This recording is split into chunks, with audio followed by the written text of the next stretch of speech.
ওই কবরে তুমি কি নিয়ে যাইবা একটু চিন্তা করে দেখো না। এরপর তাহলে মাগো একটু চিন্তা করে দেখো না, কি নিয়ে যাইবা? তোমার 3 ভরি 10 ভরি 20 ভরি 50 ভরি স্বর্ণ তোমার ওই ডয়েরি থাকবে, তুমি কিচ্ছু নিয়ে যাইতে পারবা না। এখন যদি মরণ হয়ে যায়, তোমার গলার হার খুলে রাখা হবে, তোমার নাকের চুঙ্গি খুলে রাখা হবে, তোমার হাতের আংটিগুলো টাস টাস টাস টাস করে খুলে রাখা হবে, তোমার হাতের বালা খুলে রাখা হবে, তোমার কানের দুলগুলো খুলে রাখা হবে। এ যুবক, আজকে যদি তোমার আমার মরণ হয়ে যায়, আমার হাতের আংটিটা খুলে রাখা হবে, আমার হাতের ঘড়িটা পর্যন্ত খুলে রাখা হবে, আমার শরীরের গেঞ্জি খুলে রাখা হবে, আমার সব কিছু খুলে মাটির মধ্যে শোয়া, খাটের মধ্যে শোয়া একটা পাতলা একটা চাদর দিয়ে রাখবে রে বাবা। একটু চিন্তা করে দেখো না, তুমি কবরে কি নিয়ে যাইবা? নেক আমল ছাড়া তোমার সঙ্গে কিচ্ছু যাবে না। জোরে কও ঠিক কি ঠিক না? যেতে হবে খালি হাতে, যেতে হবে খালি হাতে, সঙ্গে কিছুই যাবে না। 3.5 হাত জায়গা পাবি, পাবি না রে বিছানা। 3.5 হাত জায়গা পাবি, পাবি না রে বিছানা। ভাই বেরাদার যারাই ছিল, কে কে সব হারালো। ভাই বেরাদার যারাই ছিল, একে একে সব হারালো। তুমি আমি কেউ রব না, তুমি আমি কেউ রব না, যেতে হবে রওয়ানা।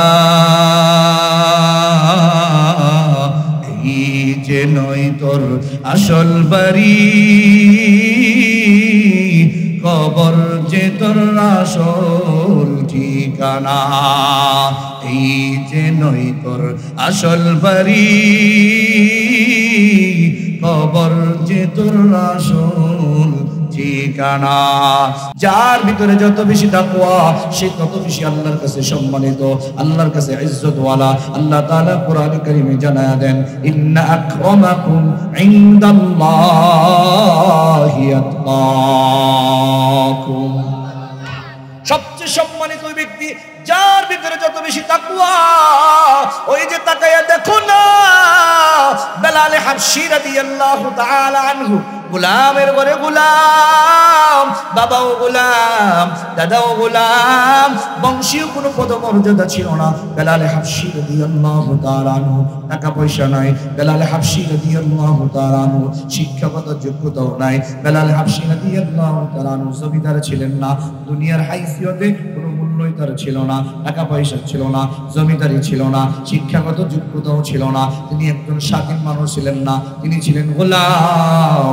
কিন্তু অন্তরে তাকওয়া থাকার কারণে সম্মান আর মর্যাদা আল্লাহ তাআলা এত বেশি বাড়ায়া দিয়েছেন। নবী যখন মেরাজের রাত্রিতে যখন জান্নাত জাহান্নাম ভ্রমণ করলেন, জান্নাত যখন ঘোরাফেরা করতেছেন, নবীজি কার পায়ের যেন জুতার আওয়াজ শুনতে পাইলেন। ডাক দিয়া বলেন, জিবরাইল, কার পায়ের আওয়াজ, কার পায়ের জুতার আওয়াজ শোনা যায়? জিবরাইল ডাক দিয়ে বলে, ইয়া রাসূলুল্লাহি, ইয়া হাবিবাল্লাহি, যার জুতার আওয়াজ শুনতে পাইছেন তিনি আর কেউ না, তিনি আপনার সাহাবী বেলাল।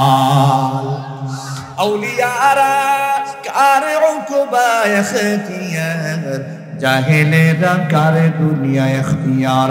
মাইলে মুমিন সোয়ে মুমিন মিশাওয়াত, মাইলে কাফের সোয়ে কাফের মিশাওয়াত। খারাপ লাগতেছে?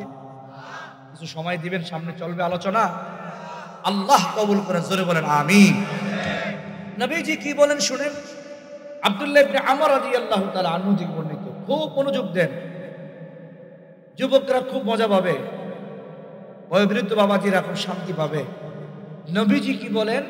নবী আলাইহিস সালাতু ওয়াস সালাম বলেন, আরবাউন ইযা কুননা ফিকা, 4টি জিনিস যদি তোমার ভিতরে হয়, এবার যে হোক, সে গোলাম হোক, স্বাধীন হোক, পুরুষ হোক, নারী হোক, গরিব হোক, মিসকিন হোক, শিক্ষিত হোক, অশিক্ষিত হোক, ধনী হোক আর গরিব হোক, যে হোক না কেন, নবীজি বলেন আরবাউন ইযা কুন্না ফিকা, চারটি জিনিস যদি তোমার ভিতরে থাকে, ফালা আলাইকা মা ফাতাকা মিনাদ দুনিয়া, দুনিয়ার কি হারাইলো, দুনিয়ার কি পাইলা, দুনিয়ার কি আইলো আর গেল, তোমার কোনো টেনশন নাই, কারণ তুমি তো দুনিয়া এবং আখিরাতের মহা খাজানা ধনভাণ্ডারের মালিক হয়ে গেলা।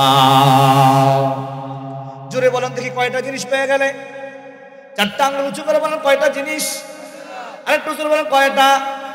আরবাউন ইযা কুন্না ফিকা, নবীজি বলেন চারটি জিনিস যদি তোমার ভিতরে থাকে, আমার ভিতরে থাকে, ফালা আলাইকা মা ফাতাকা মিনাদ দুনিয়া, দুনিয়ার কি হারায়া গেল, দুনিয়ার কি পায়া গেল, তোমার দেখার বিষয় না। আরে বেটা, তুই তো বড় দুনিয়া আখিরাতের মহাসম্পদের মালিক হয়ে গেল।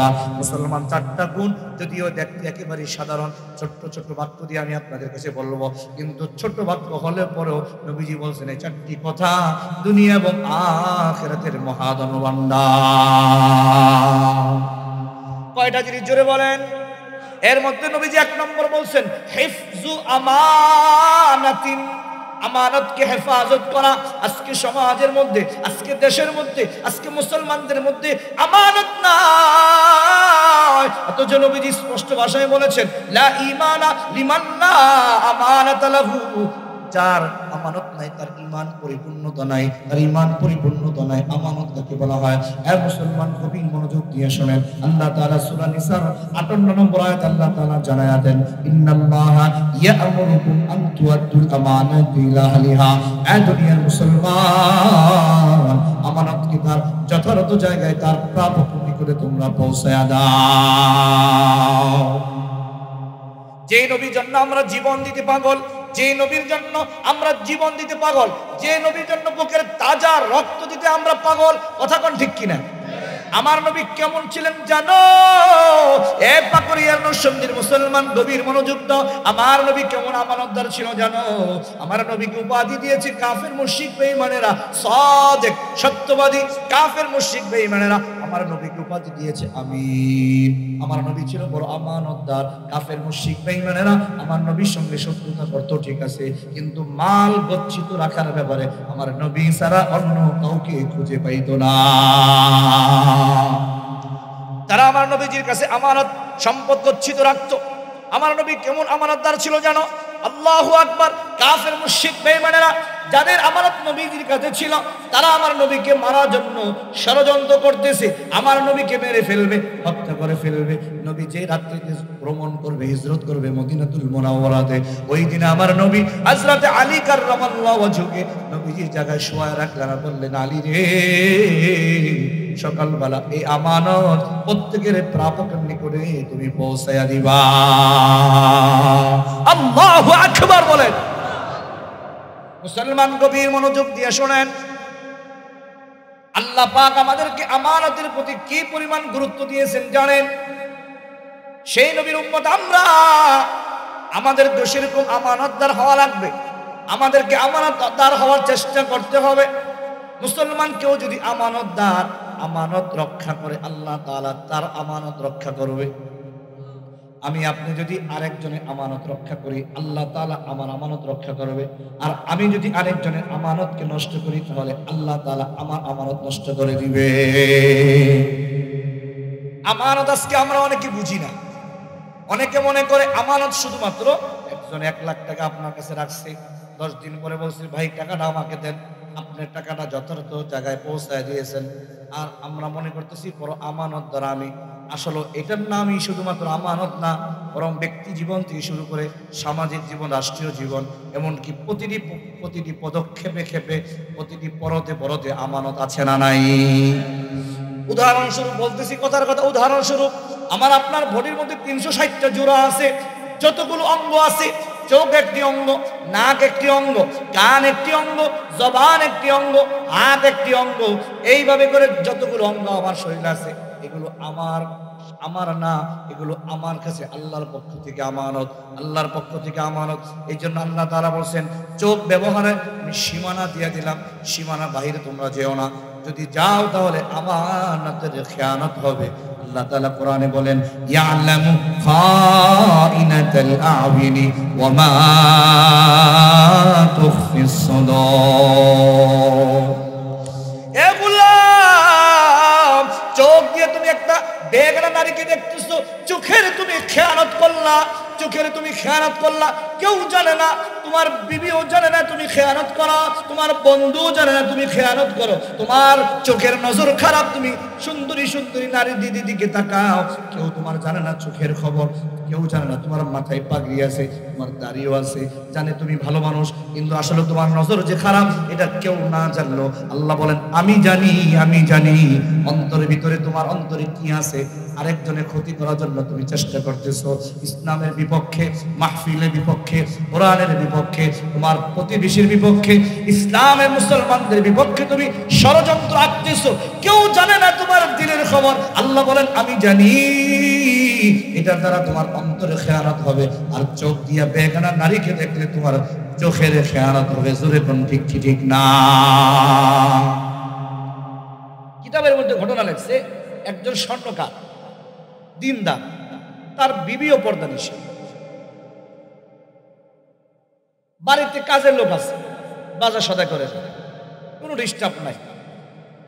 কিন্তু ঘটনা করবে একদিন কাজের লোক এসা, ঘরের কাজের লোক এসা বাজার দেওয়ার সময় স্বর্ণকারের স্ত্রীর হাতটা ধরে ফেলছে। স্ত্রী বলে সাবধান, হাত ছেড়ে দিচ্ছে। কিন্তু কাজের লোক তার হাত ধরছে, মহিলা এই ব্যথা, এই দুঃখে সারাদিন কান্না করতেছে, বেগানা পুরুষ আমার হাত ধরল। স্বর্ণকার রাত্রিবেলা যখন ঘরে প্রবেশ করল, স্ত্রী কোনো কথাবার্তা বলে না, শুধু চোখ দিয়ে পানি পড়ে জিজ্ঞাসা করে কি জন্য, তোমার কি হয়েছে, কেন কান্না করতেছ? স্ত্রী ডাক দিয়ে বলে বুঝলাম না কি ব্যাপার, এতদিন যাবৎ কাজের লোক আমার বাড়িতে কাজ করে, কোনোদিন আমার দিকে চোখ উল্টায় থাকা নাই, কিন্তু আজকে এসে আমার হাত ধরে ফেললো, কারণ বুঝতে পারলাম না। স্বর্ণকার চোখটা নিচু করে, মাথাটা নিচা দেয়া চিন্তা করে, আহারে আমার বিবির এই যে আমানত নষ্ট করছে, এর কারণ তো তাই আমি। আজকে তো আমার দোকানের ঘটনা, একজন সুন্দরী নারী আসছে, আমি তাকে ভালো লাগছে মেয়েটাকে, আমি আংটির অজুহাত দিয়া ঠিকঠাক করতে গিয়া তার হাত আমি স্পর্শ করছিলাম, তার হাতের ভিতরে আংটির আমি দিয়ে দিছিলাম। একজন বেগানা নারীর হাত আমি স্পর্শ করার কারণে, আমার একজনের আমানত নষ্ট করার কারণে আল্লাহ তাআলা আমার ঘরের কাজের লোকের মাধ্যমে আমার আমানত নষ্ট করেছে। মুসলমান এই জন্য আপনাদের হাতে ধরে পায়ে ধরে বলে আমানত নষ্ট করা যাবে না। নবীজির কাছে একজন যুবক আসছে, এসে বলতেছে ইয়া রাসূলুল্লাহ, আমার জিনা করতে মন চায়। সাহাবী বললেন ইয়া রাসূলুল্লাহ, আমার জিনা করতে মন চায়। নবীজি বললেন আচ্ছা ঠিক আছে, তুমি যার সাথে জিনা করবা সে হয়তো কারো বোন হবে, সে হয়তো কারো মেয়ে হবে, সে হয়তো কারো মা হবে, সে হয়তো কারো বিবি হবে। বলে হ্যাঁ ইয়া রাসূলুল্লাহ। বলে আচ্ছা বলো, তোমার মার সাথে কেউ যদি জিনা করে তোমার কাছে ভালো লাগবে নাকি? বলে না, খারাপ লাগবে। বলে তোমার মেয়ের সাথে কেউ জিনা করতে চাইলে? বলে খারাপ লাগবে। তোমার যদি বোনের সাথে কেউ জিনা করতে চায় তোমার কাছে কেমন লাগবে? বলে খারাপ লাগবে। সাহাবী বললেন ইয়া রাসূলুল্লাহ, আমাকে আর বলতে হবে না, আমার দিল খুলে গেছে, আমি আর জিনা করব না, জিনার প্রতি আমার ঘৃণা তৈরি হয়ে গেছে। এ যুবক, আজকে তুমি যে নারীর প্রতি কুনজর করতেছো, এই নারীটা হয়তো কারো বোন হবে, কারো মেয়ে হবে, কারো মা হবে। মুসলমান, তোমার মেয়ের প্রতি, তোমার স্ত্রীর প্রতি, তোমার সন্তানের প্রতি কেউ যদি কুনজর করে তোমার কাছে কেমন লাগবে? তাহলে এইটা মনে রাখো, তুমি যে আরেকজনের প্রতি কুনজর করতেছো, এই লোকটার মা, এই লোকটার আত্মীয় স্বজন, তাদের মনও কিন্তু খারাপ লাগবে। তুমি যদি আমানত নষ্ট করো, আরেকজন তোমার আমানত নষ্ট করবে। জোরে কোন ঠিক কি ঠিক না? আর আমানত তুমি যদি রক্ষা করতে পারো, আল্লাহ তাআলা তোমার আমানতকে এত সুন্দরভাবে রাখবে, এত সুন্দর করে রাখবে, তুমি কল্পনাও করতে পারবে না। তুমি আমানতকে তার প্রাপকের নিকটে পৌঁছায়া দিবা, এর চাইতে বড় দামি জিনিস আল্লাহ তাআলা তোমাকে উপহার দিবে। আর একটু আস্তে করে সুবহানাল্লাহ। মক্কার একজন প্রসিদ্ধ বুজুর্গ কাজী আবু বকর ইয়াজ রাহমাতুল্লাহি আলাইহি, কাজী আবু বকর ইয়াজ বড় আল্লাহর ওলি, বড় বুজুর্গ। 3 দিন যাবত না খাওয়া, পেটের মধ্যে কোনো খানা নাই। আল্লাহর ঘর তওয়াফ করতেছে আর চিল্লায়া বলতেছে লাব্বাইক। পরের নামার সাথে লাব্বাইক আল্লাহুম্মা লাব্বাইক, লাব্বাইক লা শারীকা লাক লাব্বাইক, ইন্নাল হামদা ওয়ান নি'মাতা লাকা ওয়াল মুলক লা শারীকা লাক। আল্লাহু আকবার বলেন। মাঝে মধ্যে এটা পড়বেন। আমার খুব বেশি মনে পড়ে আপনাদের ঘটনা শোনাই।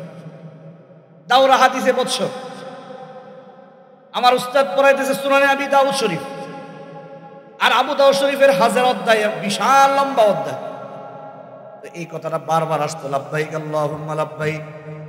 এটা পড়লে আমার চোখ দিয়ে পানি আসতো, আর বলতাম আল্লাহ তোমার ঘরে গিয়ে একটু লাব্বাইক বলার তৌফিক দিও আল্লাহ। হাদিস শরীফের মধ্যে আসছে যারা আলমে আরওয়াহের মধ্যে লাব্বাইক বলেছে, আল্লাহ নাকি তাদেরকে লাব্বাইক বলার তৌফিক দিবে। আমি তো জানি না আমি লাব্বাইক বলছিলাম কিনা, এই জন্য আমি শুধু বারবার লাব্বাইক বলতাম। আল্লাহ তাআলা আমাকে এমন ভাবে কবুল করেছে, আলহামদুলিল্লাহ, বারবার যাওয়ার তৌফিক হয়েছে। এই জন্য আপনাদেরকে বলে মাঝে মধ্যে পড়বেন, লাব্বাইক আল্লাহুম্মা লাব্বাইক, পড়েন না লাব্বাইক আল্লাহুম্মা লাব্বাইক, লাব্বাইক লা শারীকা লাক লাব্বাইক, ইন্নাল হামদা ওয়ান নি'মাতা লাকা ওয়াল মুলক লা শারীকা লাক। আল্লাহু আকবার বলেন। কাজী আবু বকর ইয়াজ রাহমাতুল্লাহি আলাইহি মাতাফের মধ্যে তাওয়াফ করে এক চিল্লায় চিল্লা বলে লাব্বাইক আল্লাহ লাব্বাইক। পেটের মধ্যে খানা নাই, ঠিক মতো হাঁটতে পারতেছে না ক্ষুধার ধারণায়। মাঝে মধ্যে কারো কারো পায়ের সঙ্গে বাড়ি খায়, গরিব মানুষ, টাকা পয়সা নাই, পেটের মধ্যে না খাওয়া, ক্ষুধার্ত মানুষ। হঠাৎ করে মাতাফের মধ্যে একটা থলে পেয়ে গেলেন। থলের ভিতরে প্রায় এমন একটা নেকলেস, এমন একটা হার ছিল, এত বড় হার ছিল যেটা বর্তমান জমানায় কোটি কোটি টাকা দাম। ওই হারের মধ্যে 12টা মুক্তা দানা খচিত ছিল। কাজী আবু বকর ইয়াজ রাহমাতুল্লাহ আলাইহি চিন্তা করলেন, এটা আমানত কার, প্রাপকের নিকট আমাকে পৌঁছায় দিতে হবে। মনে মনে তালাশ করে কেউ কে এলান করে কিনা, কেউ কে খুঁজে কিনা। হঠাৎ করে তিনি শুনতে পাইলেন ওই যে পাহাড়ে দাঁড়ায়া, ইন্নাস সাফা ওয়াল মারওয়াতা মিন শাআইরিল্লাহ, ওই যে পাহাড়ে দাঁড়ায়া একজন মুরব্বি চিৎকার করে করে বলতেছে, ও নবীর উম্মতের আমার একটা হার হারাইয়া গেছে, যদি কেউ পেয়ে থাকো আমি 300 দিরহাম থেকে পুরস্কৃত করব। চিল্লায়া চিল্লায়া বলেন না আল্লাহু আকবার। কাজী আবু বকর ইয়াজ রাহমাতুল্লাহ আলাইহি মুরব্বির কাছে গিয়া বলে, ওহে আল্লাহর ওলি, আমি একটা হার পেয়েছি, দেখেন এটা আপনার কিনা। থলে বের করে দেখলো বিশাল এক স্বর্ণের উপর একটি হার, ওই হারের মধ্যে 12টা পাথর, মণিমুক্তা খচিত পাথর। কিন্তু আবু বকর ইয়াজ রাহমাতুল্লাহি আলাইহি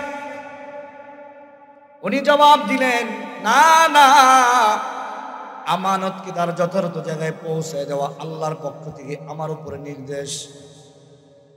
আমি আল্লাহর নির্দেশ পালন করেছি, বিনিময় তোমার কাছ থেকে নিব না। বিনিময় যদি নেওয়ার হয় আমার আল্লাহ আমাকে বিনিময় দিবে।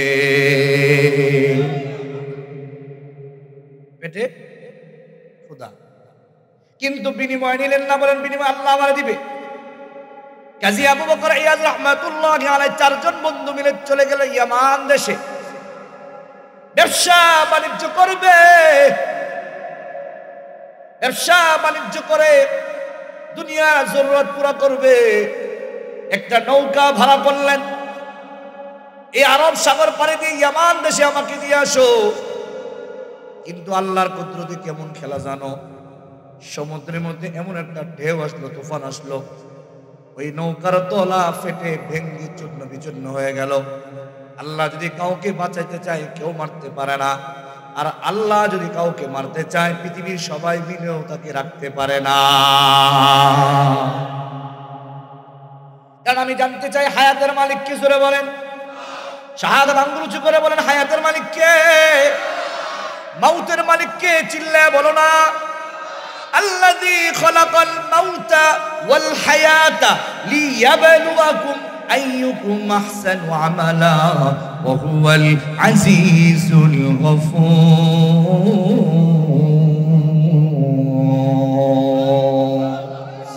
আল্লাহ বলে আমি হায়াত দিলাম, আমি মওত দিলাম, কি জন্য জানো? ভুলটা আজকে মাহফিল থেকে ভেঙে যাবেন। আল্লাহ তাআলা হায়াত কি জন্য দিয়েছে? অনেকে মনে জীবন মানেই হলো জীবন তো একটাই, জীবন মানে হলো টাকা পয়সার মালিক হতে হবে, জীবন মানে হলো ক্ষমতার চেয়ার মস্তক আমাকে নিতে হবে, জীবন মানে হলো আমাকে এই কাজ ওই কাজ করতে হবে। না না, ভালো করে জেনে নেন, আল্লাহ তাআলা হায়াত আর মওত আল্লাহ তাআলা দিয়েছে লিয়াবলুয়াকুম আইয়ুকুম আহসানু আমালা, তোমার জীবনটাকে সুন্দর করার জন্য, আমল সুন্দর করার জন্য। আজকে আমরা যেই পরিমাণ ক্ষমতার পিছনে দৌড়াই, যেই পরিমাণ সম্পদের পিছনে দৌড়াই, যেই পরিমাণ সম্মান পাওয়ার জন্য পিছনে পিছনে দৌড়াইতেছি, আল্লাহর কসম এর 100 ভাগের 1 ভাগ যদি নামাজকে প্রতিষ্ঠা করার জন্য দৌড়াইতাম, নিজের জীবন আখলাক সুন্দর করার জন্য দৌড়াইতাম, আল্লাহর কসম আল্লাহ তাআলা আমার আপনার সম্মান 100 গুণ আল্লাহ বাড়ায়া দিতে। কাজী আবু বকর ইয়াজ রাহমাতুল্লাহ আলাইহি ওনাদের নৌকা ফেটে তছনছ হয়ে গেল, সমস্ত সাথীরা নৌকার মাঝি সহকারে দুনিয়া থেকে বিদায় হয়ে গেল, সমুদ্রের নিচে চলে গেল। কিন্তু নৌকার একটা তক্তার উপরে পানি ভাসাইতে ভাসাইতে কাজী আবু বকর ইয়াজ রাহমাতুল্লাহ আলাইহি ওই যে সুদূর ইয়ামান দেশে তিনি চলে গেলেন। যাবে কোথায় কাউকে তো চিনে না। তিনি একটা মসজিদের মধ্যে গিয়া অবস্থান করলেন। করবেন নাকি নামাজ পড়ে এবার কোরআন শরীফ নিয়ে তেলাওয়াত শুরু করে দিলেন। মধুর কণ্ঠে তেলাওয়াত, এই তেলাওয়াত শুনে এলাকার মুরব্বীরা জড়ো হয়ে গেল, যুবকেরা দূর দূরান্ত থেকে পাগলের মতো ছুটে আসলো।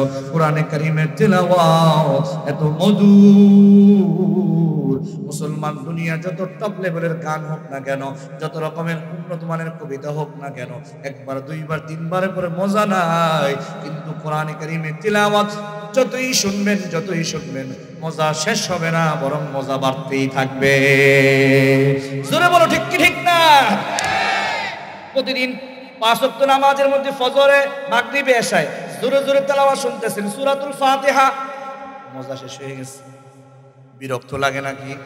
আপনাদের মসজিদের ইমাম সাহেবের তেলাওয়াতের মজা একরকম, ওই বাজারে মসজিদের ইমাম সাহেবের তেলাওয়াতের মজা আরেক রকম। জোরে কোন।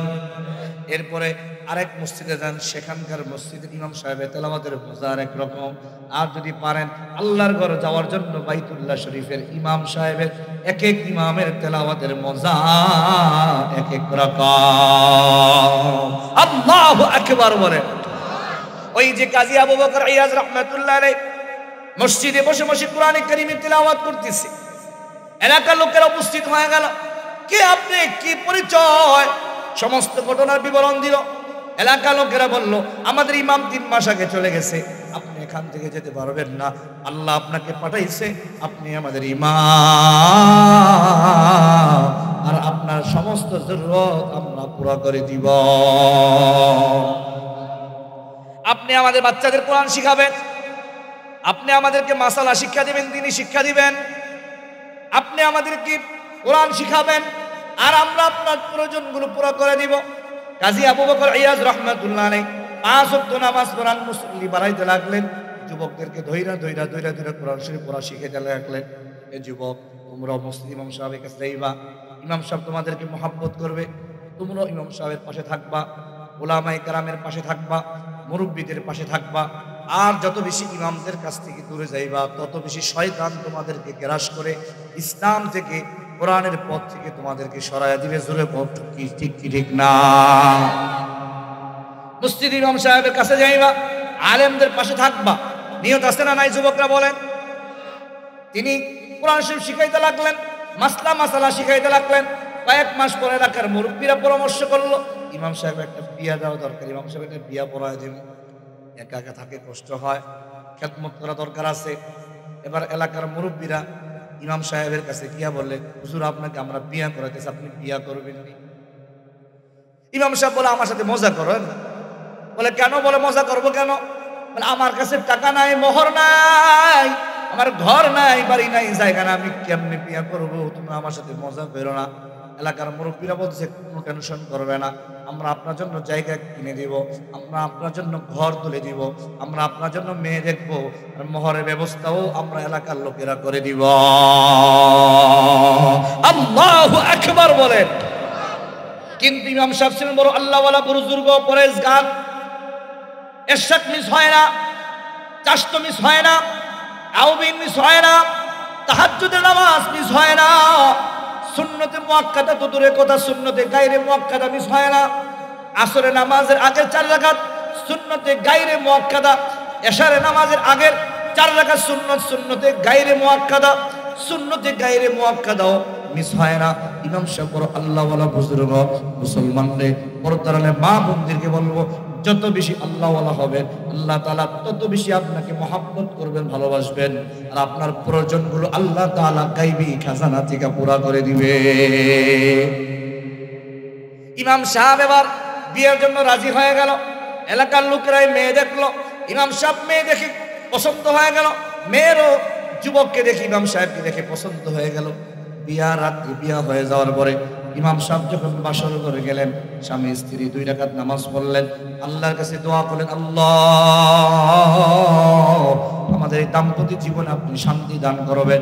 এইভাবে দোয়া করার পরে এবার দুইজন যখন একে অপরকে দেখবে, স্বামী আল্লাহ ওলি কাজী আবু বকর ইয়াজ রাহমাতুল্লাহি আলাইহি মেয়েটার গলার দিকে তাকানোর পরে একটা হাড়ের দিকে নজর পড়ে গেছে। ওই হাড়ের দিকে লম্বা সময় নিয়ে তাকায় আছে, আর কি যেন ভাবতেছে, কি যেন কল্পনা করতেছে। মেয়েটা মনে মনে শুনছি নাকি যুবকটা আল্লাহওয়ালা, শুনছি যুবকটা বুজুর্গ, দুনিয়ার সম্পদের কোনো মায়া নাই, মহাব্বত নাই। এখন দেখি সে আমার হাড়ের দিকে তাকায় আছে, আর হাড়ের প্রতি লোভ জন্মাইছে, আমার চেহারা দিকে সে তাকায় না। মেয়েটা এবার মুখটা খুলে ডাক দেয়া কয়, স্বামী আমার, শুনেছি আপনি নাকি বড় বুজুর্গ, আপনি নাকি তাকওয়াওয়ালা, দুনিয়া বিমুখ, আপনার কি দুনিয়ার প্রতি কোনো আসক্তি আপনার নাই, কিন্তু এখন দেখি আপনি আমার হাড়ের দিকে তাকায় আছেন, হাড়ের প্রতি আপনার লোভ লেগে গেছে, আমার চেহারা দিকে আপনি তাকান না। এবার আল্লাহর ওলি কাজী আবু বকর ইয়াজ রাহমাতুল্লাহ আলাইহি ডাক দিয়া কয়, স্ত্রী আমার শুনে নাও, কয়েক বছর আগের ঘটনা। আমি বাইতুল্লাহর মাতাফে তওয়াফ করতেছিলাম, একটা হাড় আমি পাইছিলাম। ওই হাড়ের মধ্যে যে কটা মুক্তা দানা ছিল, তোমার এই হাড়ের ভিতরে সেই কটাই মুক্তা দানা। ওই হাড়টার মধ্যে যে ডিজাইন ছিল, তোমার হাড়টাও সেই ডিজাইন আছে। ওই হাড়টা যে পরিমাণ লম্বা ছিল, তোমার হাড়টা আমি খেয়াল করে দেখলাম ওই পরিমাণ লম্বা। এই জন্য অবাক দৃষ্টিতে তাকায় আসি। এবার মেয়েটা স্বামীকে জড়ায় ধরিয়া ডাক দিয়া বলে, আপনি কি কাজী আবু বকর ইয়াজ? বলে, হ্যাঁ আমি তো আবু বকর ইয়াজ। বলে, শুনে নেন, ওই যে হাড়টা হারায়া ফেলেছো, সেই ছিল আমার বাবা। আমার বাবা মৃত্যু পর্যন্ত আক্ষেপ করে গেছে, যদি ওই সেই কাজী আবু বকর ইয়াজকে পাইতাম, তাহলে আমার এই মেয়েটাকে তার সঙ্গে বিবাহ বন্ধনে আবদ্ধ করে দিতাম।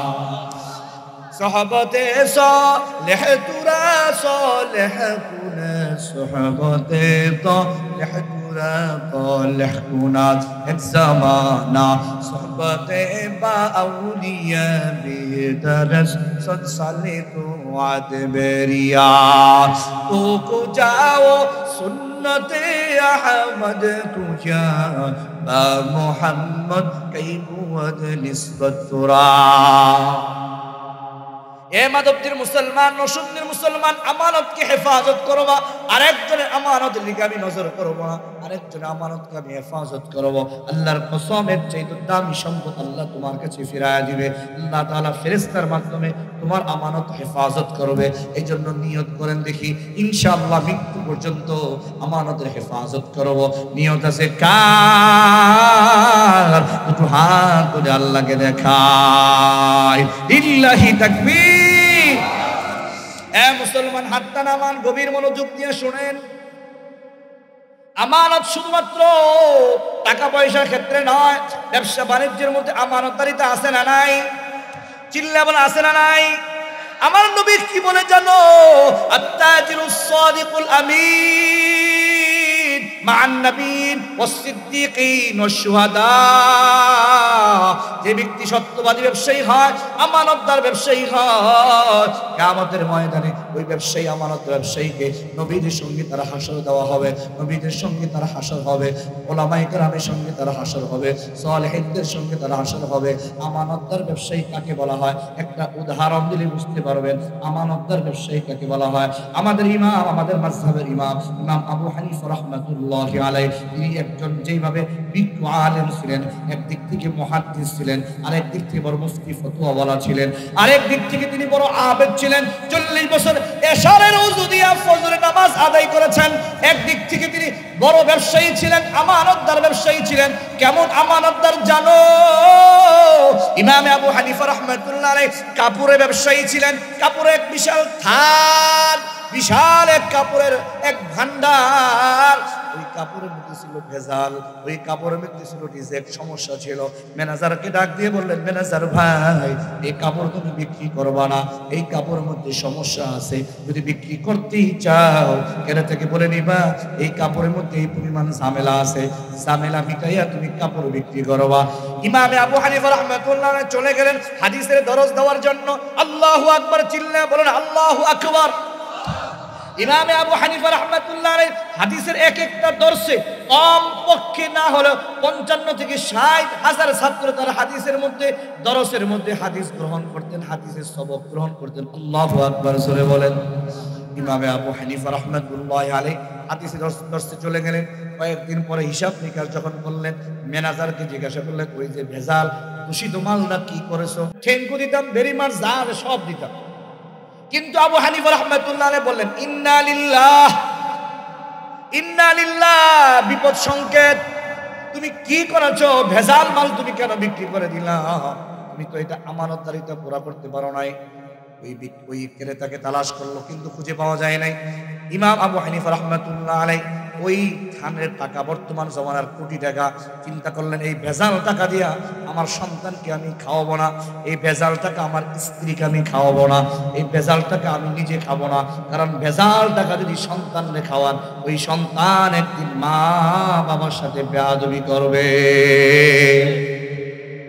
ভেজাল টাকা যদি আপনার স্ত্রীকে খাওয়ান, আল্লাহর কসম ওই বিবি আপনার জন্য কাল হয়ে দাঁড়াবে। ওই ভেজাল টাকাতে আপনি নিজে খান, নবীজি বলেন শোনো, যেই দেহটা হারাম দিয়ে তৈরি হয় ওই দেহ কোনোদিন জান্নাত স্পর্শ করবে না, জান্নাতে যাবে না। এই জন্য আবু হানিফা রাহমাতুল্লাহ আলাইহি পুরো টাকাটা মসজিদে মাদ্রাসায় তিনি দান করে দিলেন, নিজে গ্রহণ করলেন না। কারণ এই টাকার মধ্যে ভেজাল আছে, কারণ টাকাটার মধ্যে ভেজাল। মুসলমান এর নাম হলো আমানতদার ব্যবসায়ী। জোরে কোন ঠিক কি ঠিক না? 2 নম্বর মাল বলে 2 নম্বর মালকে 1 নম্বর বলে চালানো যাবে না। 28 চাউলকে মিনিকেট বলে চালায়া দেওয়া যাবে না। হ্যাঁ মুসলমান, সব ক্ষেত্রে আমানতদারিতা আছে না নাই? মুসলমান এই জন্য আমানতদারিতার কতটা প্রয়োজন জানো? সব ক্ষেত্রে আমানতদারিতা, সব ক্ষেত্রে আমানতদারিতা। এই জবানের ক্ষেত্রে আমানতদারিতা, লজ্জা স্থানের ক্ষেত্রে আমানতদারিতা। আমার নবী ডাক দিয়ে বলে, মাইয়াজমান লিমা বাইনা লিহিয়াইহি ওয়া মা বাইনা রিজলাইহি আদমানু লাহুল জান্নাহ। যে ব্যক্তি 2 চোয়ালের মাঝখানে যে অঙ্গটা জবানের হেফাজতের আমানতের দায়িত্ব নেবে, এবং 2 রানের মাঝখানে যে অঙ্গ লজ্জা স্থানের হেফাজতের আমানত যে নিবে, আমানত যে রক্ষা করবে, আমার নবী ডাক দিয়া কয়, আমি ওই বান্দার বান্দির জন্য জান্নাতের জিম্মাদার হয়ে যাব। এই জন্য আমানত রক্ষা করার জন্য রাজি আছি না নাই? আর একটু জোরে বলা, রাজি আছেন না নাই? কারা কারা রাজি? হাত ধরে আমার আল্লাহকে দেখেন। আল্লাহু আকবার জোরে বলেন। আর একটু জোরে বলেন আল্লাহ। একটু চিল্লায় চিল্লায় বলো না আল্লাহ। আল্লাহু আকবার। আল্লাহ কবুল করেন, জোরে বলেন আমিন। হে মুসলমান, এই যে ফজরের নামাজ আমার উপর আমানত, যোহরের নামাজ আপনার উপর আমার উপর আমানত, আসরের নামাজ আমানত, মাগরিবের নামাজ আমানত, এশারের নামাজ আমানত, পর্দা করা আমার উপর আল্লাহর পক্ষ থেকে আমানত। আমি আপনি ফজর বললাম না, ওই যে ঘুমায় গেলাম কম্বল মুড়ি দিয়া, ল্যাপ মুড়ি দিয়া ঘুমায় গেলাম, আমানত নষ্ট করলাম, আমানত নষ্ট করলাম। ওই যে আমার মালিক প্রতিদিন 5 বার ডাক দিয়া কয়, হাইয়া আলাস সালাহ, আসো নামাজের দিকে আসো, হাইয়া আলাল ফালাহ, আসো সফলতার দিকে আসো। ওই যে ফজর নামাজি মুয়াজ্জিন কি বলে জানো? আসসালাতু খায়রুম মিনান নাওম। আরে নামাজ তো ঘুম থেকে অধিক উত্তম, অধিক উত্তম। ইসমে তাফসীরের সিগা উলামায়ে কেরাম বুঝতে পারবেন। খায়রুন মানে উত্তম। কত উত্তম এটা দুনিয়ার কোনো সম্পদ দিয়ে বোঝানো যাবে না, দুনিয়ার কোনো স্বর্ণ রূপা গহনা মণিমুক্তা দিয়ে বোঝানো যাবে না। খায়রুন মানে ইসমে তাফসীর মানে অধিক উত্তম। আল্লাহ যেখানে বলছেন অধিক উত্তম, এটা কি বুঝে আল্লাহই ভালো জানে কত উত্তম হবে। মুসলমান এই জন্য ফজর নামাজের সময় কম্বল মুড়ি দিয়ে ঘুমানো যাবে না, ল্যাপ মুড়ি দিয়ে ঘুমানো যাবে না। আজান যখন হয়ে গেল আমার উপরে আমানত হলো, আমি মসজিদে গিয়ে ফজরের নামাজ জামাতের সাথে আদায় করব ইনশাআল্লাহ। ইনশাআল্লাহ যত কষ্ট হোক না কেন, নিয়ত আছে কার? দুটো হাত তুলে দেখাও, লিল্লাহি তাকবীর। আল্লাহ কবুল করেন, জোরে বলেন আমিন। আমি সংক্ষিপ্ত আকারে 3টা গুণের কথা বলে দোয়া দিয়ে দিই। মুসলমান বলছিলাম কয়টা গুণ থাকা লাগবে? 4টা গুণ থাকলে দুনিয়া আখিরাতের বড় ধনভাণ্ডারের মালিক হয়ে যাবেন। এর মধ্যে 1 নম্বর হলো হিফজু আমানাতিন, আমানত হেফাজত করা। 2 নম্বর হলো সিদকু হাদিসিন, সত্য কথা বলা। আল্লাহু আকবার, জোরে বলেন। আচ্ছা, আপনারা বুকে হাত দিয়ে বলেন দেখি, সত্য কথা আজকে আমাদের সমাজে আছে? জোরে বলেন, আছে? এত মিথ্যার সরাসরি, অথচ নবীজি কি বলছেন জানো? একটা মিথ্যা কথা কতটা দুর্গন্ধ জানো? একটা মিথ্যা কথার দুর্গন্ধ যদি আটলান্টিক মহাসাগরে যদি ফালানো হইতো, তাহলে গোটা আটলান্টিক মহাসাগর মিথ্যার দুর্গন্ধে সমস্ত পানিগুলো দূষিত হয়ে যাইতো। কতটা ভয়ানক মিথ্যা কথা, কতটা ভয়ানক, কতটা ভয়ঙ্কর মিথ্যা কথা। আর আজকে আমাদের কাছে মিথ্যা কথা হয়ে গেছে একেবারেই স্বাভাবিক। সত্য বড় দুষ্কর, সত্য বড় বিরল, অথচ আল্লাহ নিজেই বলছেন ওয়াকুলু কাউলান সাদীদা, সত্য কথা বলো। আমার নবীজি কি বলেন জানেন? মান কানা ইউমিনু বিল্লাহি ওয়াল ইয়াউমিল আখির ফালইয়াকুল খায়রা আও লিয়াসমুত। শোনো, তুমি মুমিন বলে হ্যাঁ, তুমি মুসলমান বলে হ্যাঁ, তাহলে তোমার উপরে উচিত হলো তুমি সত্য কথা বলবা। আর সত্য কথা বলার যদি কোনো সুযোগ না পাও, তোমার জন্য অপশন খালি হলো তুমি চুপ থাকবা। হয়তো তুমি সত্য কথা বলবা, নাইলে তুমি চুপ থাকবা। এই যুবকদেরকে লক্ষ্য করে বলছি, আজকে যারা ফেসবুক চালায়, ফেসবুক যুবকরা চালায় না। কালকে মাহফিল ছিল আমার পটুয়াখালী বাউফল। মাহফিল শেষ করে গাড়ি নিয়ে রওনা করছি ঢাকার দিকে।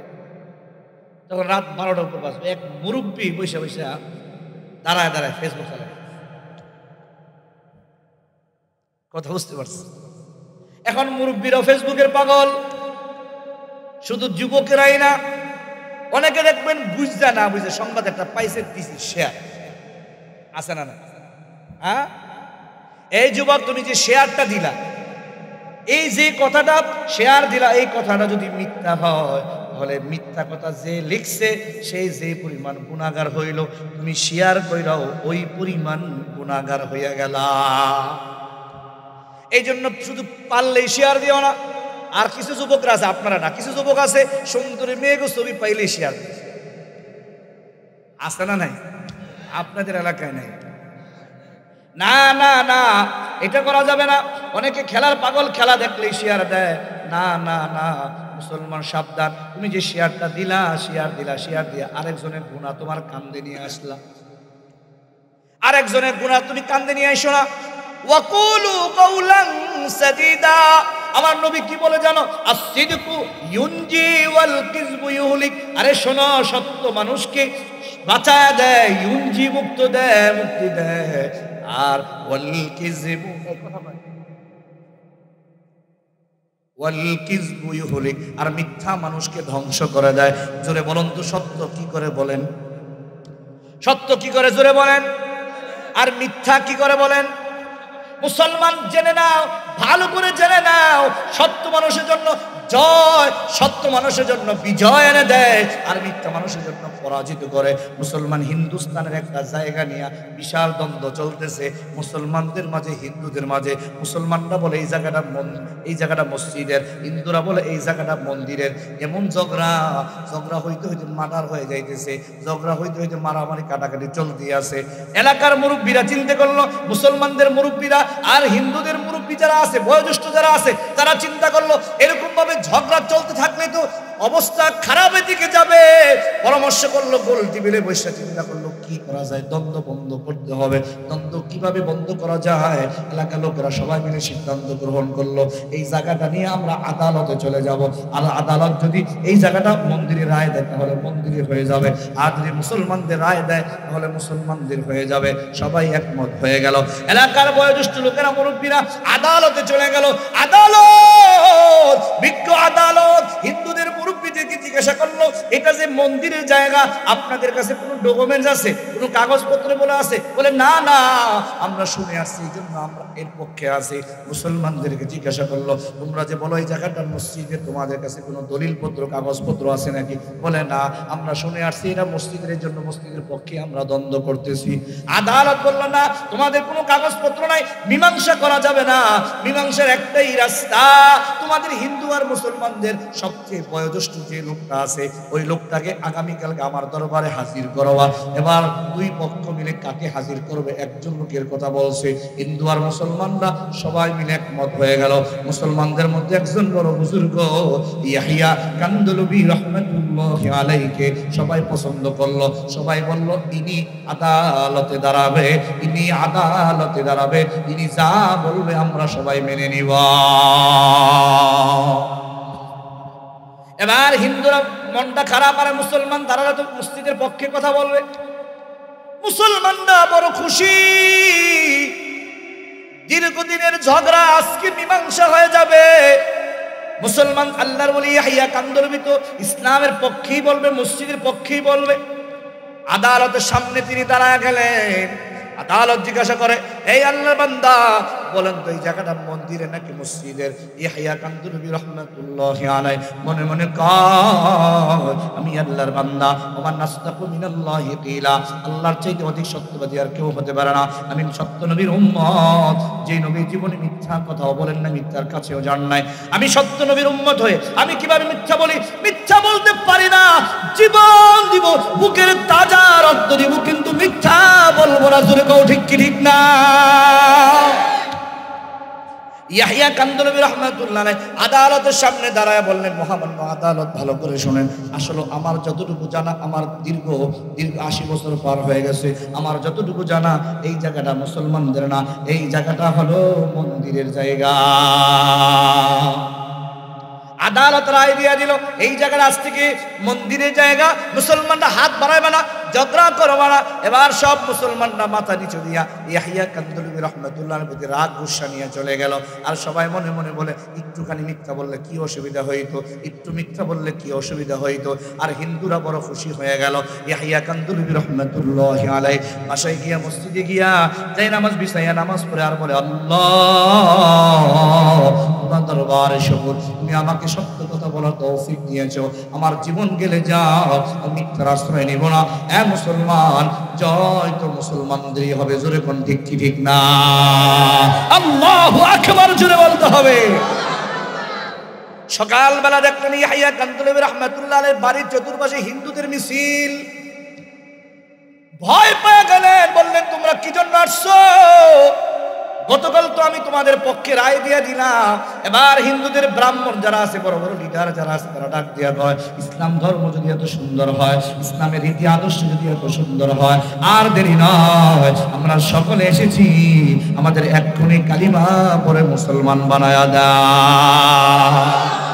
আমাদেরকে পড়ায়া দেন, পড়েন লা ইলাহা ইল্লাল্লাহু মুহাম্মাদুর রাসূলুল্লাহ। আল্লাহু আকবার। একটু পড়েন লা ইলাহা ইল্লাল্লাহ।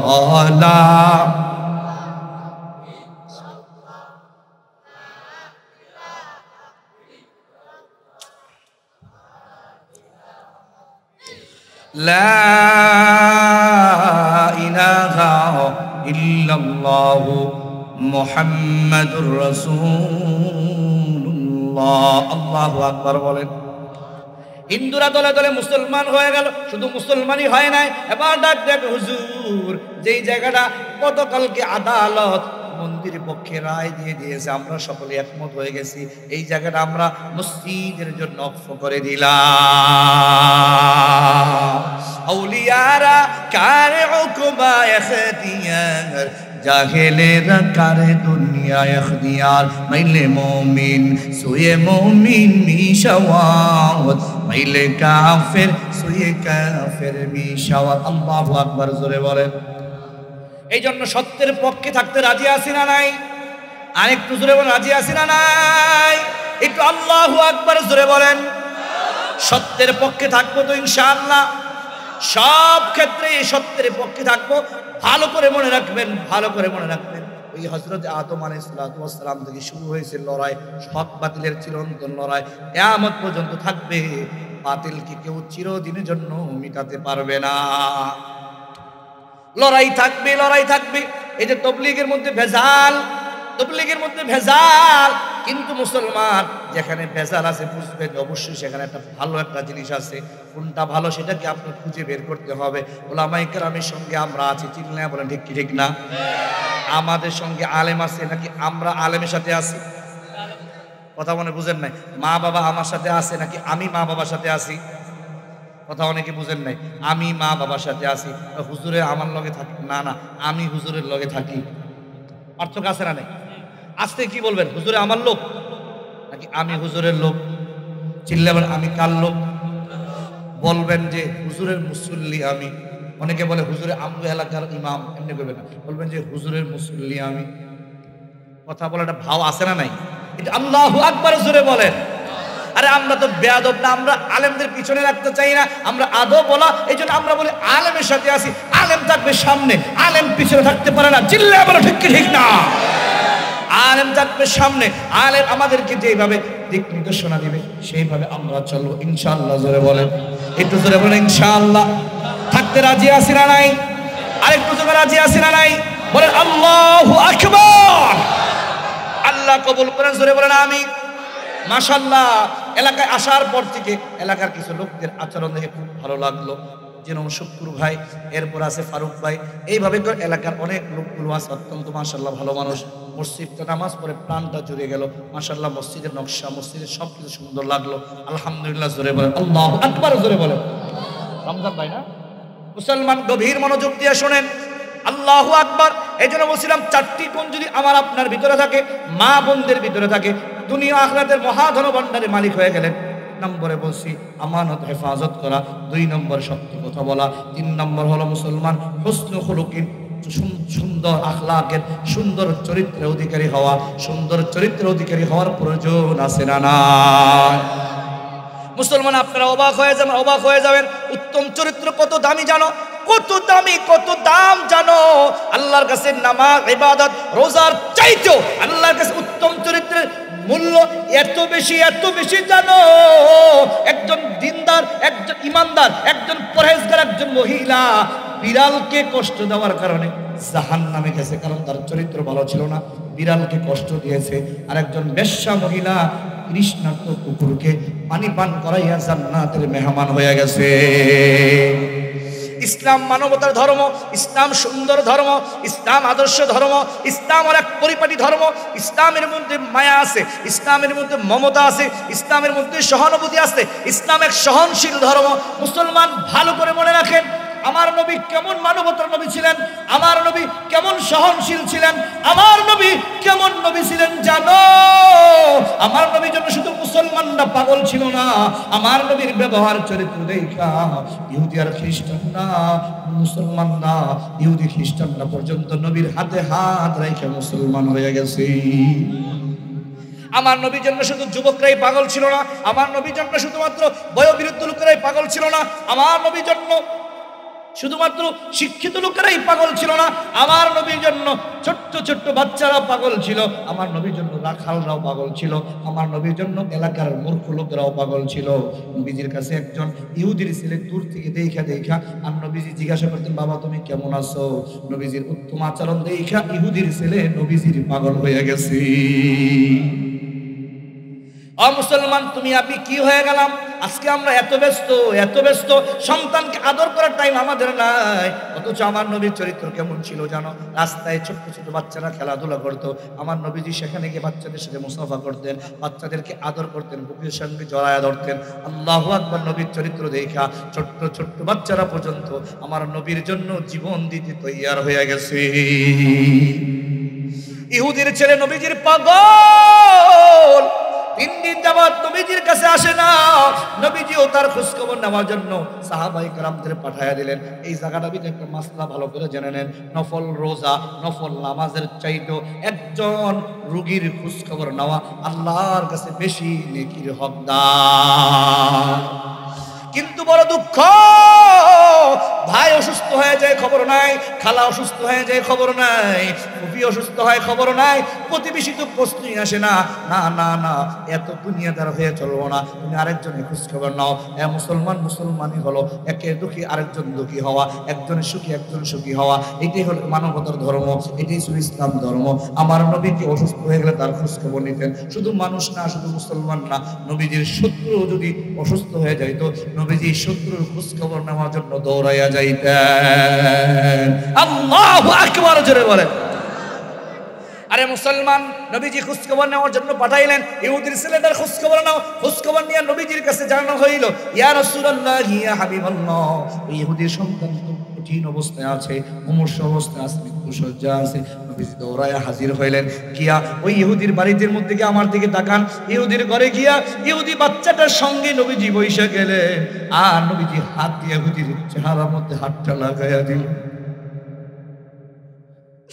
আমার নবীর হাতটা ইহুদির বাচ্চার মাথার মধ্যে লাগাইলেন। আল্লাহ, একটু চিল্লায় চিল্লায় বলো না আল্লাহু আকবার। আল্লাহ নবীজির মুবারক হাত লাগায়া দিলেন আর বললেন, বাবারে তুমি ইসলাম ধর্ম গ্রহণ করে নাও, কালিমা পড়ে নাও। এবার বাচ্চাটা চোখ দিয়ে টপ টপ করে পানি করে আর বাবার দিকে তাকায়, একবার বাবার দিকে তাকায় আর একবার নবীজির দিকে তাকায়। বাবা চিন্তা করলো, আমার সন্তানের জীবনের শেষ আশাটা হলো তার হাবিবকে, তার মুহাম্মদ সাল্লাল্লাহু আলাইহি সাল্লামকে ধর্ম গ্রহণ করা। এবার বাবা বললেন, আতি আবুল কাসেম, তুমি আবুল কাসেমকে মেনে নাও। আমার নবীর উপাধি ছিল আবুল কাসেম। এবার বাচ্চাটা পড়ে নেই লা ইলাহা ইল্লাল্লাহু মুহাম্মাদুর রাসূলুল্লাহ। পড়েন লা ইলাহা ইল্লাল্লাহ, লা আরো জোরে লা ইলাহা ইল্লাল্লাহ, লা ইলাহা ইল্লাল্লাহ, লা ইলাহা ইল্লাল্লাহ, লা ইলাহা ইল্লাল্লাহ, লা ইলাহা ইল্লাল্লাহ মুহাম্মাদুর রাসূলুল্লাহ সাল্লাল্লাহু আলাইহি ওয়াসাল্লাম। আমার নবীজি ইহুদির ঘর থেকে বের হয়ে দোয়া বললেন, আলহামদুলিল্লাহিল্লাযী আনকাযাহু মিনান নার। সমস্ত প্রশংসা ওই আল্লাহর জন্য যে যিনি এই বাচ্চাটাকে জাহান্নাম থেকে বাঁচায়া দিলেন। মুসলমান, সবচেয়ে বড় ইবাদত, আপনার মাধ্যমে যদি একজন মানুষ নামাজি হয়, আপনার মাধ্যমে একজন মানুষ যদি দিনদার হয়, আপনার মাধ্যমে একজন মানুষ যদি ইসলামের ছোঁয়া পেয়ে যায়। নবীজি একদিন প্রশ্ন করলেন, আমার সাহাবীদের মধ্যে কে বলতে পারবে আজকের নামাজ তার কবুল হয়ে গেছে? কেউ দাঁড়ায় না, গ্যারান্টি কারোর কাছে নাই। পিছন দিক দিয়া নবীজির সাহাবী দাঁড়ায় গেলেন, আলী কাল্লামাল্লাহু ওয়াজহু, শেরে খুদা আলী কাল্লামাল্লাহু ওয়াজহু দাঁড়ায় গেলেন। ডাকতে বললেন, ইয়া রাসূলুল্লাহ, আমি বলতে পারবো আমার নামাজ আজকে গ্যারান্টি দিয়ে কবুল হয়ে গেছে? নবীজি জিজ্ঞাসা করলেন, তোমার নামাজ গ্যারান্টি দিয়ে কবুল হয়ে গেছে, তুমি কেমনে বুঝতে পারলা? নবীজির প্রশ্ন উত্তরে আলী ডাক দিয়ে বলে, ইয়া রাসূলুল্লাহ, আজকে আমি একজনকে আমার সঙ্গে নামাজ পড়াইছি, আর আপনি তো বলছেন কেউ যদি একজনকে নামাজি বানায়, নামাজ পড়ায়, তাহলে তার সমপরিমাণ সওয়াব আমার আমলনামায় লিখে দেওয়া হবে। আল্লাহু আকবার বলেন। এখন নবীজি, আমার নামাজ কবুল হয়েছে কিনা তার তো কোনো গ্যারান্টি নাই, কিন্তু আমি বলতে পারি একজনের কবুল নামাজের সওয়াব আল্লাহ আমার আমলনামায় লিখে দিয়েছে। এই জন্য মুসলমান চেষ্টা করব, নিজে নামাজি হব, নিজে পর্দানিশীন হব, নিজে আমলদার হব। মুসলমান, এত মাহফিল দেখি হবে যদি আমার আপনার ভিতরে পরিবর্তন না হয়। এই জন্য নিয়ত করেন, আজম করেন, ইনশাআল্লাহ ইনশাআল্লাহ আগামীকালকে ফজরের নামাজ মসজিদে গিয়ে পড়বো। আগে পড়ি নাই, আগে ভাবতাম না, আগে পড়ি নাই, কিন্তু আগামীকাল নতুন করে মসজিদে না মসজিদে ফজর নামাজ পড়বো, এরকম নিয়ত আছে? কার হাত তুলে দেখায়? লিল্লাহি তাকবীর, আল্লাহু আকবার। আল্লাহ কবুল করেন, জোরে বলেন আমিন। চারটি গুণের কথা বলছিলাম। 1 নম্বর হিফজু আমানাতিন, আমানত রক্ষা করা। 2 নম্বরে সিদকু হাদিসিন, সত্য কথা বলা। 3 নম্বরে মুসলমান হুসনু খুলুকিন, উত্তম চরিত্রের অধিকারী হতে হবে। উত্তম চরিত্র অধিকারী একমাত্র আপনার মা বাবা, আপনার স্ত্রী, আপনার সন্তান, আপনার পাড়া প্রতিবেশী, সবার সাথে উত্তম ব্যবহার করবেন। কেউ আপনাকে মারছে, আপনি প্রতিশোধ নিতে যান না। কেউ আপনাকে গালি দিয়েছে, প্রতিশোধ নিতে যান না। মুসলমান, এর বিনিময় আল্লাহ তাআলা আপনাকে এমন জিনিস দিবে আপনি কল্পনাও করতে পারবেন না। আল্লাহু আকবার। যুবকদেরকে বল, যুবকরা মারামারি করবা না, দলাদলি করবা না, কোনো লাভ নাই রে যুবক। তুমি আল্লাহর পাগল হও, আল্লাহর পাগল হও, আর নিজেকে নিজে ধিক্কার মারো। জীবনে কত নামাজ কাজা করে ফেললাম, জীবনে কত গুনাহ করে ফেললাম হাত দিয়া, জীবনে কত গুনাহ করে ফেললাম। একটু চিন্তা করো রে যুবক, এই দুনিয়াতে কেউ আপন না রে, কেউ আপন না, কেউ আপন না রে যুবক। আল্লাহ তাআলা কোরআনে কারীমে সুস্পষ্ট ভাষায় জানায়া দিয়েছেন, ইয়াউমা ইয়াফিরুল মারউ মিন আখিহি ওয়া উম্মিহি ওয়া আবিহি ওয়া সাহিবাতিহি ওয়া বানিহি। আল্লাহ বলেন কিয়ামতের ময়দানে কেউ কারো নয়, কেউ কারো নয় রে যুবক। দুনিয়াতে দেখা যায় অনেক সময় মা সন্তানের বিরুদ্ধে মামলা করে, সন্তান মা বাবার বিরুদ্ধে মামলা করে, ভাই ভাইয়ের বিরুদ্ধে মামলা করে, বন্ধু বন্ধুকে খেপায়া দেয়। না না যুবক, তুমি আল্লাহকে ভয় করো, আল্লাহকে ভয় করো, কারণ দুনিয়াটা থাকার জায়গা না রে যুবক। তোমাকে আমাকে রওনা দিতে হবে। কি নিয়ে যাইবা একটু চিন্তা করে দেখো যুবক। আসার সিরিয়াল আছে, যাওয়ার কোনো সিরিয়াল নাই রে বাবা। আমি আপনাদের কাছে একটা প্রশ্ন করে জবাব দিবেন। আপনাদের বৃহত্তম নরসিংদীর মধ্যে সবচেয়ে কোটিপতি যে লোকটা, সবচেয়ে ক্ষমতাধর যে লোকটা, এই লোকটা যদি মারা যায় কয় টুকরা কাপড় পাবে? আবার এই ধনী লোকটাই যদি মারা যায় কয় হাত জায়গা পাবে বলেন দেখি? মুসলমান, আবার প্রশ্নের উত্তর দিবেন। আপনাদের গোটা বৃহত্তর নরসিংদীর মধ্যে সবচেয়ে যে লোকটা অসহায়, যার কিচ্ছু নাই, তার কিচ্ছু নাই, গায়ের কাপড়টা পর্যন্ত নাই, ওই লোকটা যদি মারা যায় তাহলে কয় টুকরা কাপড় পাবে বলেন? ওই লোকটাও কয় হাত জায়গা পাবে বলেন? তাহলে মুসলমান, ফলাফল কি হইল? আসলে ফলাফল কিছুই না। এমন না যে ধনীরা বেশি খায়, না না না। এমন না যে গরিবরা কম খায়, না না। যার রিজিকে যদ্দুর আছে সে তদ্দুরই খাবে। এবার কোটিপতি হোক আর ফকির হোক, জোরে কোন ঠিক কি ঠিক না? ওই কবরে তুমি কি নিয়ে যাইবা একটু চিন্তা করে দেখো না।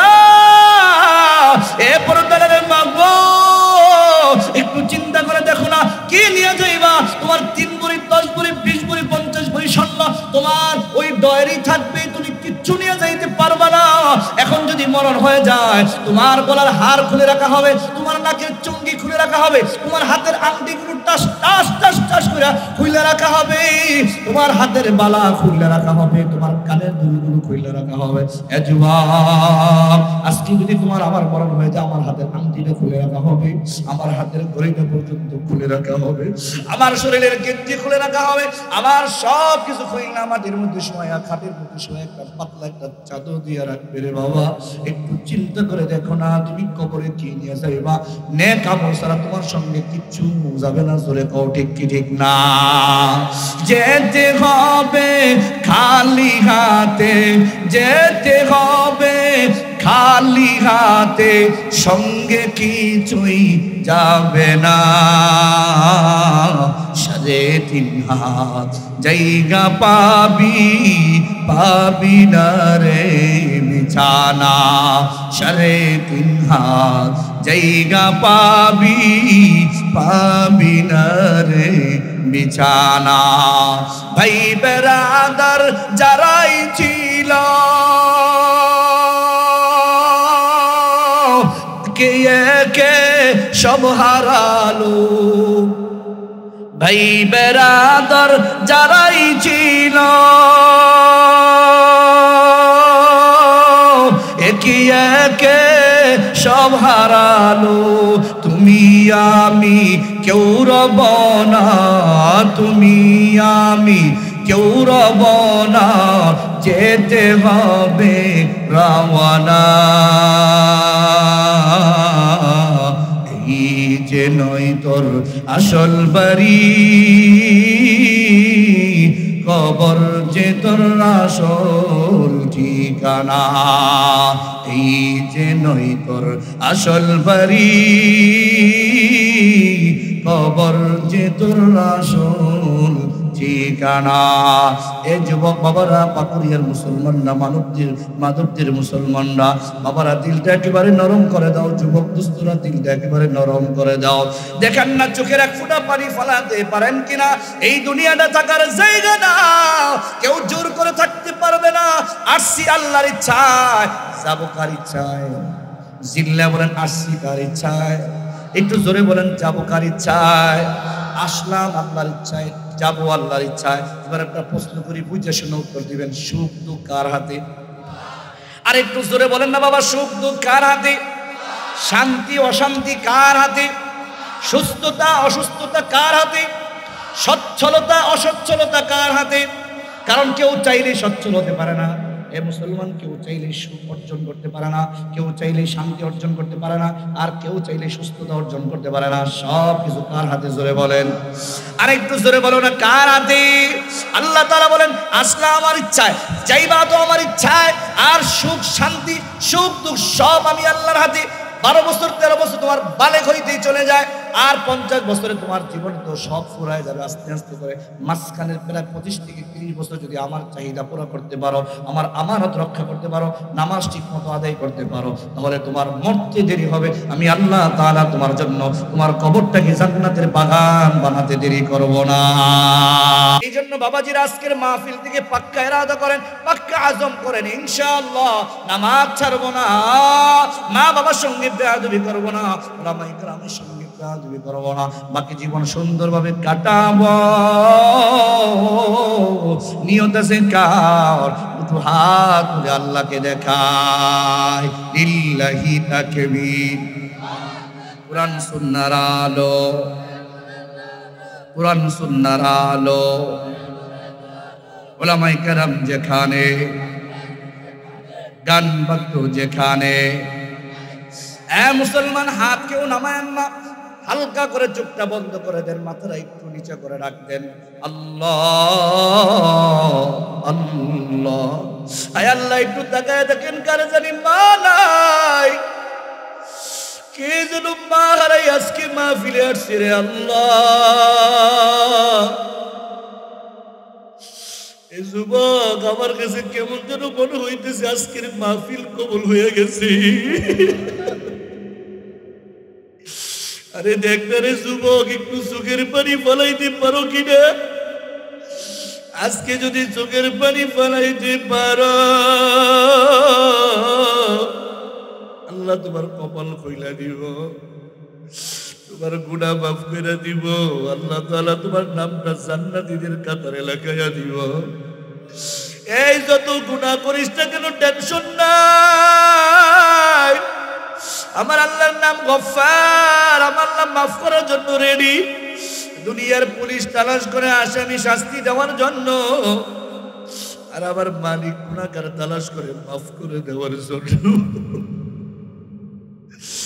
আরে যুবক একটু তাকায়া দে, কে যেন মাকে স্মরণ করিয়া চোখের পানি ফেলাইতেছি, কে যেন তার বাবাকে স্মরণ করে চোখের পানি ফেলাইতেছে। আরে এক সময় তৌফিক ছিল, মাকে কমলা কিনে দিবে, আঙ্গুর কিনে দিবে, আল্লাহ মাকে কিনে দিবে শখ ছিল, কিন্তু তৌফিক ছিল না। এখন তৌফিক হয়ে গেছে, মা নাই।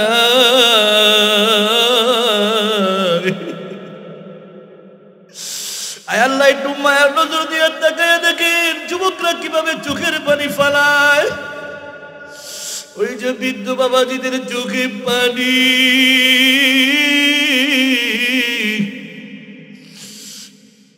আল্লাহ একজনের চোখের পানি কি আপনার কাছে কবুল হয় না রে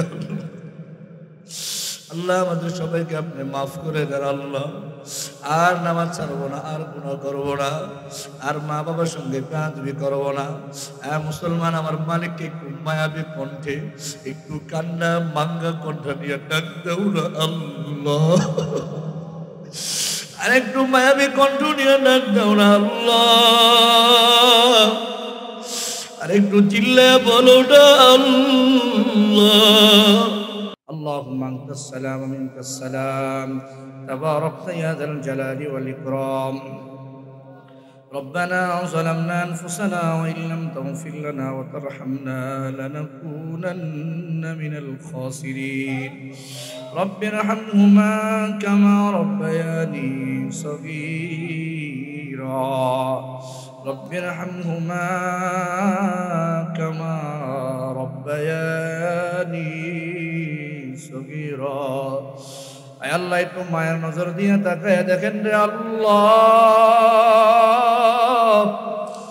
আয় আল্লাহ কলিজার টুকরা যুবকরা যেভাবে বয়ান শুনেছে লম্বা সময় দিয়া আল্লাহ এই যুবকরা তো মোবাইল নিয়ে ব্যস্ত থাকার কথা ছিল এই যুবকেরা গল্প আড্ডা নিয়ে ব্যস্ত থাকার কথা ছিল না না না তারা একটু বিকল্প তারা একটু অন্যরকমের রব্বুল আলামিন তারা তো আপনার ওলি এই যুবকগুলো লম্বা সময় নিয়ে বয়ান শুনেছে হে আল্লাহ এই যুবকদেরকে তোমার হাতে সুপর্দ করে দিলাম আল্লাহ এই যুবকদেরকে ওলিদের খাতায় নাম লেখায়া দেন আল্লাহ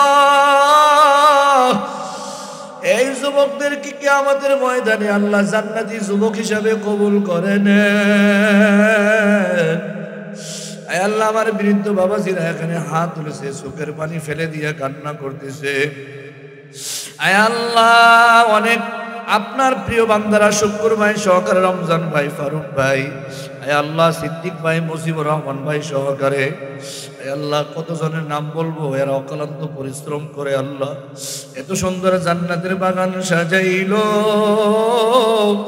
আয় আল্লাহ আপনি তাদের ইহকালীন পরকালীন জীবন সাজায়া দেন আল্লাহ আয় আল্লাহ যারা এসেছে আমাদের সিনাকে কোরআন দ্বারা সাজায়া দেন আল্লাহুম্মা যায়্যিন কুলুবানা বিল কুরআন ওয়া নাওয়ির কুলুবানা বিল কুরআন আল্লাহ আমাদের আখলাক আমাদের চরিত্র সুন্দর করে দিয়েন আল্লাহ আয় আল্লাহ এই মাহফিলে যারা অর্থ দিয়ে শ্রম দিয়ে মেধা শক্তি দিয়ে সাহায্য সহযোগিতা করেছে সবাইকে আপনি কবুল করেন আয় আল্লাহ একটু তাকায় দেখেন কার জানি পা নাই কার জানি বাবা নাই কার জানি দাদা নাই দাদি নাই নানা নাই নানি নাই শ্বশুর শাশুড়ি নাই আয় আল্লাহ কে যেন তার মায়ের কবরে পাশ দিয়া মাহফিলে আসছি আল্লাহ আজকে দোয়া শেষ করার পরে সবাই তো বাড়ি তো রওনা হয়ে যাবে কেউ গিয়া বাসায় গিয়ে দেখবে মা ঘুমায় নাই আরে আমার সন্তান আমার ঘরে কখন আসবি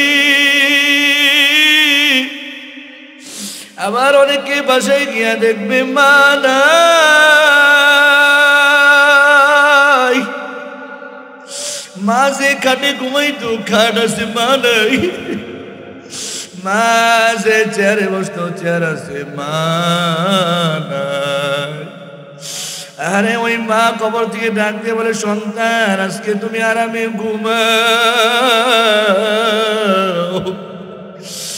আর তোর মার কবরে কোনো বিছানা নাই বালিশ নাই চাদর নাই কিছুই নাই আল্লাহ ওই মা 10 মাস 10 দিন গর্ভে ধারণ করেছি 2 বছর আল্লাহ দুধ পান করাইছি ওই যে শীতকালে মা ভিজা জায়গায় ঘুমাইয়া সন্তানকে শুষ্ক জায়গায় শুয়াইছি ওই যে গরমকালে মা বিদ্যুৎ চলে গেলে পাঙ্খা দিয়া বাতাস করছে মা ঘুমায় না আরে দুপুর বেলা সবাই খাইতে বসছে মাও ক্ষুধার্ত মাও খেতে বসছে ওই সময়টার ভিতরে শয়তানের সন্তান পায়খানা করে দিল সবাই প্লেট নিয়ে দূরে চলে গেল নাক দইরা দইরা প্লেট নিয়ে দূরে চলে গেল কিন্তু মা যায় না মা প্লেট দূরে সরাই দিয়া সন্তানকে পরিষ্কার করাইয়া সন্তানের গালে চুমু খাইল আরে আজকে ওই মা না